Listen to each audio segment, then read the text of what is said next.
Truth is, I sold my house. My brother-in-law, Kevin, said. My husband and I were shocked, stunned into silence. The person most shocked of all was my mother-in-law. Why? Why would you do such a thing? Weren't you supposed to come pick me up? My mother-in-law was visibly upset, confronting Kevin. Calm down. Kevin tried to pacify her and started to explain why he did it. My name is Sandra. I do remote work with my husband Robert.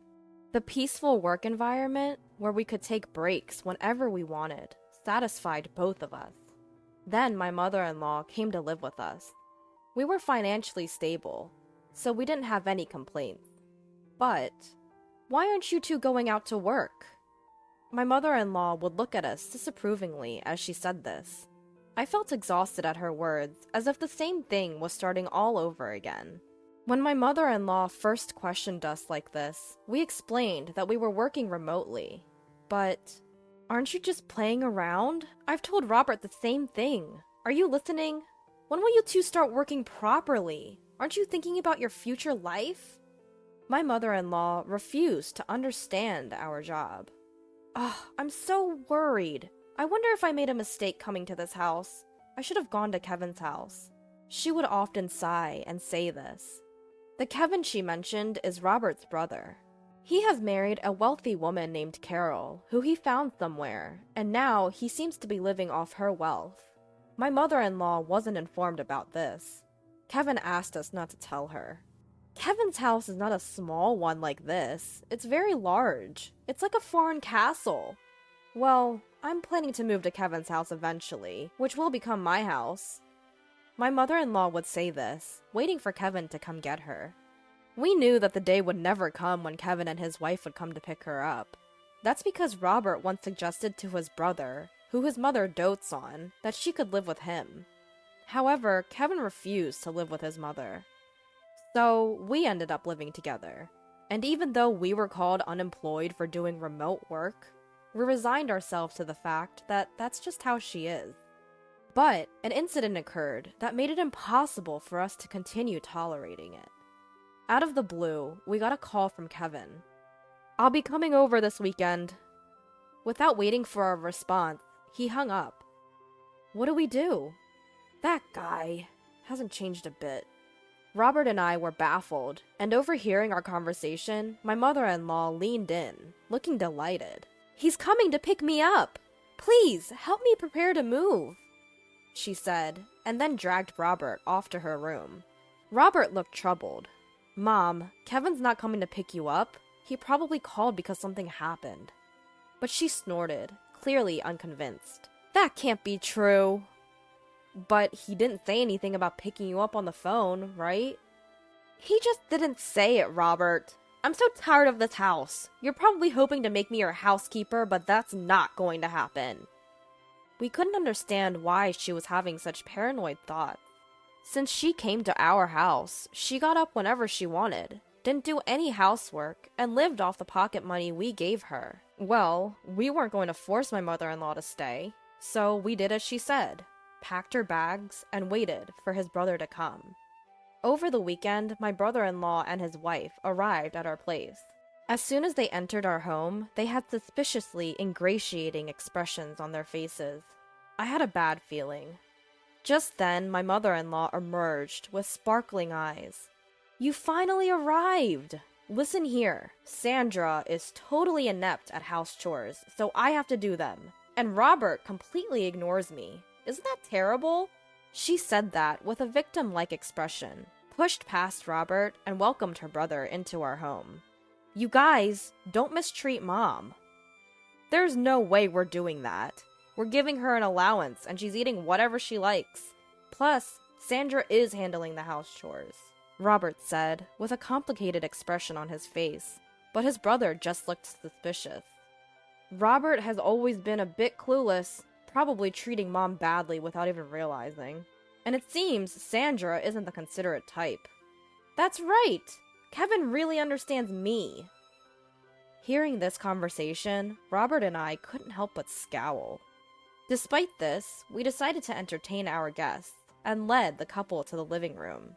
We all sat around the living room table, with Robert and me on one side and the couple on the other. "Now, what are you sitting around for? Serve the tea!" "Huh? I thought you were going to make the tea, mother-in-law." "What are you saying? Making an old woman work? You see, Kevin? Sandra is this kind of person." My mother-in-law even started fake crying at that point. I was so stunned at her behavior that I didn't even feel like retorting. Once I had served the tea, the couple became solemn. The truth is, we sold our house. Robert and I were surprised and shocked at Kevin's words. The one who took the biggest shock was my mother-in-law. Why would you do something like that? Didn't you come to pick me up?" she asked, flustered, confronting Kevin. He tried to calm her down, saying, "Easy, easy," and then began to explain. "We've been in debt, and though we could repay the debt by selling the house, we're broke and have nowhere to live. So we came to discuss if we could stay here." "What? Debt?" "I was trying to start a business, but it didn't go well. Well, that happens, right?" Kevin, unabashed, laughed while saying this. Robert and I sighed in exasperation. "We only need to stay until we find a new house. Please, we have no one else to turn to." The couple bowed their heads together. I think our expressions must have been complicated. But if they had nowhere to live, we had no choice. We agreed to let the couple temporarily stay in our house. However, we made them promise to leave within a month. Kevin said, "Got it," and still laughing, went back to prepare to move their things. After they left, my mother-in-law sat silently, looking thoughtful. Robert and I assumed she was still in shock. The next day, the couple's stuff arrived right away. "This much? Where should we put it all?" "We're in trouble. We might have to sell some of it, or rent a locker." While discussing this and moving Kevin's things, my mother-in-law dropped a bombshell on us. "I've been thinking, won't we be more secure in the future if Kevin's here? So you freeloaders can leave, can't you?" My husband and I were taken aback by my mother-in-law's abrupt statement. "If you insist, I can tolerate Robert staying, but I don't need a wife who can't do anything. Get a divorce, then the space that Sandra was occupying can be used for all these packages." My mother-in-law made this demand eagerly, her eyes shining, and looked to my husband for agreement. "What are you talking about?" He reacted as he usually did, completely astounded. Then, my brother-in-law and his wife arrived. My mother-in-law greeted them with joy. Although I was still shaken by her previous words, my husband decided to ignore them for the moment and asked his brother to deal with the packages. "There are more than I thought. Try to reduce the number, rent a locker, or sell some if you have to." When my husband said that, his brother glared at him and said, "What are you talking about? These are important packages. How could I sell them? And what if someone steals them from a locker? What if they get damaged? Are you going to take responsibility, bro?" My husband shook his head at his brother's selfish behavior. "This is our house, you know. It's only natural that you should endure some inconvenience, right? If you don't like it, find a place to live, quickly, and leave." At that moment, my mother-in-law shouted, "What are you talking about? Didn't I just say, if you two are not happy with Kevin and the rest, you can leave? You're basically freeloaders. You're not needed in this house. Kevin is trying to start a business, and all you two do is loaf around the house doing so-called remote work. You're a nuisance." My mother-in-law said this as if it were her own house. My husband and I looked at each other in disbelief. My brother-in-law and his wife were surprised at my mother-in-law's words, but then they started to smirk. That might not be a bad idea. "Mom, that's a good idea. Yeah, it's a hassle to look for a place, so we could live here. So sell this house to us. Right, Carol? I feel uncomfortable with you two around, so it would be helpful if you sold this place to us. Plus, it seems like our mother-in-law is on our side. So sell this place to us." My husband and I were dumbfounded at their words. "What nonsense are you?" my husband began, but was interrupted by my mother-in-law, who gloated. "See? Both Kevin and Carol are saying the same thing. So what will you do, Robert? If you're going to divorce, you can stay here. My mother-in-law glared at me triumphantly. I braced myself to retaliate, but my husband spoke first. Don't you just say whatever you want? Why does Sandra have to leave? My husband was red in the face with anger, raising his voice. Don't shout like that. It's better without a burden around, isn't it? My mother-in-law retorted, but my husband responded in an exasperated tone. You don't understand anything. This is Sandra's house. At my husband's words, my mother-in-law and brother-in-law and his wife gasped. My husband started speaking up to them, adding to the tension. This is the house that Sandra bought for our life together. What? What are you saying? Isn't it the husband's job to buy the house? There's no such rule. Moreover, Sandra covers all of Mom's allowance and living expenses. Sandra said she'd take on that burden because your pension is minimal, and it would be difficult for you to have financial freedom with just that. Robert was glaring at his mother-in-law with an intense expression. Despite this, my mother-in-law seemed to disbelieve, looking at me and snickering in disbelief. Unbelievable! Sandra just plays on the computer all day. She doesn't even do housework seriously. Wasn't my allowance coming out of my pension? Otherwise, there's no way Sandra could afford to give me $500 a month. Moreover, my mother-in-law continued, Sandra is the one managing my pension, isn't she? You might have told Robert otherwise, but I'm sure you're dipping into my pension. She puffed up her chest and glared at me. I glared back, not to be outdone. It's true, I've succeeded as a business owner. You're lying. Divorce this lying wife already. You should live here with me and Kevin and Carol.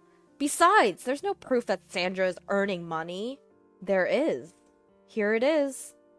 With that, I pulled out my paycheck and showed it to her. The sight of it left my mother-in-law and Kevin and his wife slack-jawed. We've not used any of Mom's pension since she moved in here. If Mom ever wanted to leave, Sandra has been managing it so she could live independently. But instead, Mom, you've been bossing Sandra around, interfering with her work. You're the problem. If you don't like Sandra, you should leave, right now. I don't believe any of this.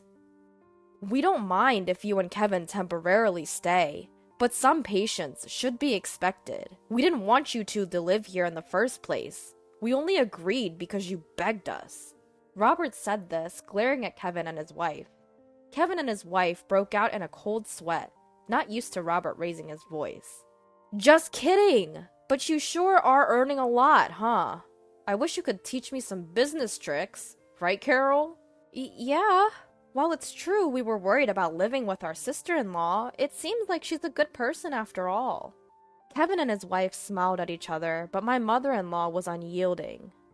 Don't act so high and mighty. You're just a bum. Enough. Robert, you should leave too. You should go outside and see how harsh this world can be. My mother-in-law, filled with conviction, refused to listen to anything we said afterward. Robert and I sighed in disbelief, interrupting her with, well, if that's how you feel, we'll pack our things and move to a new house. You guys will be stuck with a mortgage, but if that's okay with you, don't come crying to us for help. If you insist, mother-in-law, we'll leave. Even with a pension, maintaining your lifestyle will be challenging. But I guess that can't be helped, can it? At our words, my mother-in-law turned beet red and yelled at us to get out. Wait! You can't be serious! We don't have to do that, do we? Yes. If you two are here, we're safe. Kevin and his wife tried to stop us, but my mother-in-law gave us a fierce look and said, Don't you dare talk back. Kevin, you're going to be a CEO, aren't you? I don't mind you using my pension, so just start a company and show us how successful you can become. I'll show you what happens when you defy us. My mother-in-law's words were filled with intensity. Hearing this, we decided it was best to no longer get involved with her or Kevin's family and left the house. Of course, the mortgage on the house remained, but we changed the ownership to Kevin's name. Some time had passed since then. While there was some residual dissatisfaction from that incident, having been freed from my mother-in-law's sarcasm, we had resumed our normal routine. Just when we were working from home in our new apartment, as usual, my mother-in-law called my husband, crying. "Kevin has taken my pension and disappeared! He hasn't come back in a week! Carol and I are left alone in the house, and we're in trouble! Please help us!" She wept as she said this. After my husband calmed my mother-in-law, he asked why Kevin had gone missing. "I gave all of my pension to Kevin for his startup, but he ended up spending it all on gambling. When I confronted him about it, he disappeared!" She cried out desperately. Since my mother-in-law couldn't continue the conversation through her sobbing, the phone was handed to Carol. "Could you please call us back? We can't live like this. Ever since Kevin failed his startup and sold the house we were living in, our parents have disowned us. My dad won't forgive us for selling that house. We haven't been able to reach either our dad or mom since..." Carol pleaded with my husband. At the sight of them, my husband muttered, "I knew it," in a disgusted tone. "That's unfortunate, but don't involve us. We warned you when we left, didn't we? Even if you come crying to us, we won't help. You can report Kevin as missing to the police. It's none of our business." With that, he hung up. I was shocked, but my husband said, "They got what they deserved." And I agreed. After that, they called my husband's cell phone many times. When my husband, frustrated, answered the phone, Carol would cry about not knowing how to report Kevin as missing. We were surprised she didn't know and gave her advice to call the police. However, they still couldn't find Kevin. Just when we thought they might not find him, we heard that Kevin had been arrested for bank robbery in another state. Apparently, he did it to repay his debts. It seems it wasn't his first offense, and he would likely face actual jail time. Carol can't go back to her parents' home, and is still living with my mother-in-law in that house. It's uncertain whether or not she will divorce Kevin. That's probably the least of her concerns right now. She registered with a temp agency and is struggling with her first job ever, but she's somehow making ends meet every day. As for my mother-in-law, Kevin took all of her pension, and now she has to repay his debt. She has also started working part-time to repay the debt. My husband and I expressed sympathy for my mother-in-law and sister-in-law's family, but we have made it clear that we have no intention of helping them, and we have cut off all communication. They must be tasting the harsh realities of life that my mother-in-law always talked about. Despite the changes since my mother-in-law moved in with us, my husband and I are glad that we have returned to our peaceful days.